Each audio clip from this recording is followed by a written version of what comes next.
আমাদের বাসায় তো শেরাটনের নাস্তা ছাড়া নাস্তাই কেউ খায় না। ওমা ভাবি, তুমি না একটু আগে বললা তুমি সকালে নাস্তা বানাইতা? হ্যাঁ মানে আমার বড় মামা শেরাটনের নাস্তা ছাড়া নাস্তা খায় না। অনেক বড় বিজনেসম্যান তো, বড় বড় মানুষের বড় সড়ো ব্যাপার। তা ভাবি, দুপুরে কোন 5 স্টার থেকে তোমাদের বাসায় খাবার আসে? দুপুরে বাসাতেই রান্না হয়। But আম্মা, আমাদের বাসায় তো 10 কেজির নিচে কখনো রুই মাছ আনাই হয় না।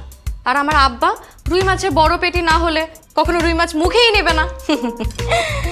আর একটা কথা তো আম্মা আপনাকে বলাই হয় নাই, আমাদের বাসায় ফ্রিজ সবচাইতে বড় ফ্রিজ, ইটালির ডাবল ডোরের। আমার আব্বা 2 লাখ টাকা দিয়ে ফ্রিজটা কিনছে। আর সব তো ওয়াশিং মেশিন, হাতে কিভাবে কাপড় ধুয়ে আমরা ভুলেই গেছি।